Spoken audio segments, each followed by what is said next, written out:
ফকির type মানুষও এখন business ক্লাসে বসতে শুরু করেছে। সত্যি পৃথিবী বদলে গেছে। কথাটা এত জোরে বলা হয়েছিল যে দিল্লির ইন্দিরা গান্ধী আন্তর্জাতিক বিমানবন্দর থেকে নিউ ইয়র্কগামী সেই আন্তর্জাতিক ফ্লাইটের বিজনেস ক্লাসে বসে থাকা অনেক যাত্রী চমকে তাকিয়ে গেল। কথাটা বলেছিল এক অত্যন্ত সুন্দরী কিন্তু ভীষণ অহংকারী মেয়ে। তার নাম অনন্যা শর্মা। ভারতের অন্যতম বড় শিল্পপতি পরিবারের মেয়ে সে। বহুজাতিক কোম্পানির বোর্ড মেম্বার। আর আজ সে আমেরিকায় যাচ্ছে একটি বড় গ্লোবাল টেকনোলজি বোর্ড মিটিংয়ে যোগ দিতে। অনন্যা নিজের সম্পদ আর স্ট্যাটাস নিয়ে ভীষণ গর্ব করত। মানুষের পরিচয়ে সে প্রায়ই বিচার করত তাদের পোশাক আর অবস্থান দেখে। সে মাত্রই নিজের বিজনেস ক্লাসের সিটে বসেছে, তখনই সামনে বসে থাকা এক যুবকের দিকে তার চোখ পড়ল। এক মুহূর্তের মধ্যেই তার মুখে ঘৃণা আর তাচ্ছিল্যের ছাপ ফুটে উঠল। যুবকটির পোশাক ছিল অত্যন্ত সাধারণ। সাদামাটা একটা শার্ট, সাধারণ জুতো, হাতে কোনো ব্র্যান্ডের ব্যাগ নেই, আর মুখে এক শান্ত স্থির হাসি। যুবকটির নাম ছিল আরজান রাজপুত। তার সঙ্গে আরও দুইজন মানুষ একই ফ্লাইটে ছিল। তারা একটু দূরে বসেছিল।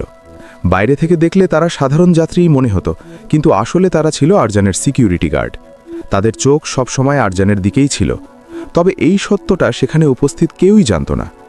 অনন্যা আরজানকে মাথা থেকে পা পর্যন্ত ভালো করে দেখল, তারপর নাক সিটকাল। এরপর সে জোরে বলল, এয়ার হোস্টেস, একটু এখানে আসবেন। এয়ার হোস্টেস হাসি মুখে কাছে এলো এবং বলল, জি ম্যাম, কিভাবে সাহায্য করতে পারি?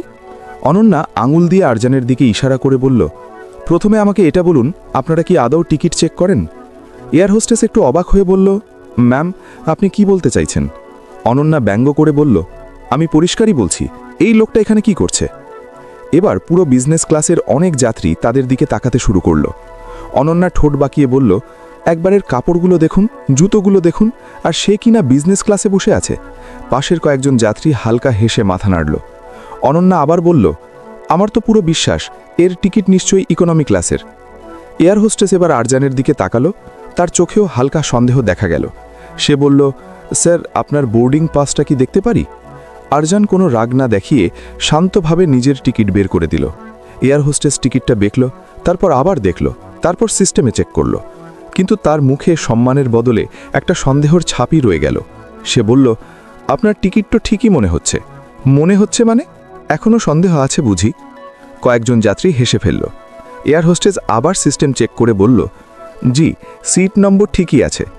অনন্যার চোখ শুরু হয়ে গেল। সে এবার সরাসরি আরজানের দিকে তাকালো এবং বলল, সত্যি সত্যি বলুন তো মিস্টার, আপনাকে কি কেউ ফ্রি আপগ্রেড করে দিয়েছে? আরজান কিছু বলল না। অনন্যা প্রায় তার হাত থেকে টিকিটটা টেনে নিয়ে বলল, দেখি তো আমিও। সে টিকিটটা দেখে ঠোঁট বেঁকিয়ে বলল, ও, সিট তো সত্যিই এখানে। তারপর নিচু কিন্তু অপমানজনক স্বরে বলল, মনে হয় কোনো ধনী বন্ধু দয়া করে বিজনেস ক্লাসে পাঠিয়ে দিয়েছে। পাশের কয়েকজন আবার হেসে উঠল। এয়ার হোস্টেসও হালকা হাসি চাপতে পারল না। অনন্যা আবার বলল, মিস্টার, বিজনেস ক্লাসে বসারও কিন্তু কিছু স্ট্যান্ডার্ড থাকে।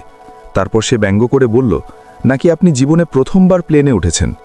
অনেকেই হেসে উঠল, কিন্তু আরজান তখনও সম্পূর্ণ শান্ত। অনন্যা আবার প্রশ্ন করল, কি করেন আপনি?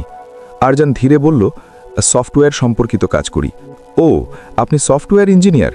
তারপর ব্যঙ্গ করে বলল, নাকি কোনো কোম্পানিতে কম্পিউটার ঠিক করার টেকনিশিয়ান? পাশে বসা একজন বলল, দেখতে তো তাই লাগছে। অনন্যা আবার বলল, আজকাল তো প্রায় সবাই নিজেকে আইটি প্রফেশনাল বলে দাবি করে। এয়ার হোস্টেস ঠান্ডা গলায় বলল, স্যার, পরের বার যদি বিজনেস ক্লাসে ভ্রমণ করেন একটু প্রেজেন্টেবল হয়ে আসবেন। এই কথা শুনে অনেক যাত্রী হেসে উঠল। পেছনে বসে থাকা আরজানের দুইজন সিকিউরিটি গার্ড সবকিছু দেখছিল। তাদের মুখে স্পষ্ট রাগ দেখা যাচ্ছিল। তাদের একজন উঠতে যাচ্ছিল। ঠিক তখনই আরজান হালকা চোখের ইশারা করল, শান্ত থাকো। দুজনই সঙ্গে সঙ্গে আবার বসে পড়ল। ফ্লাইট তখন আকাশে উড়ে গেছে। সামনে প্রায় 15 ঘন্টার দীর্ঘ যাত্রা, কিন্তু পুরো যাত্রা জুড়েই অনন্যার অহংকার আর অপমান থামল না। কখনো সে ফোনে বন্ধুদের বলছিল, ইয়ার, আমার পাশে একেবারে মজুর টাইপের লোক বসে আছে। কখনো হাসতে হাসতে বলছিল, আজকাল তো মানুষ ভিক্ষা করেও বিজনেস ক্লাসে বসে পড়ে। আরজন পুরো সময়টা জানালার বাইরে মেঘের দিকে তাকিয়ে রইল। তার মুখে কোনো রাগ ছিল না, শুধু এক গভীর শান্তি। মনে হচ্ছিল যেন সে সবার ধৈর্যের পরীক্ষা নিচ্ছে। ঘণ্টার পর ঘণ্টা পেরিয়ে গেল। অবশেষে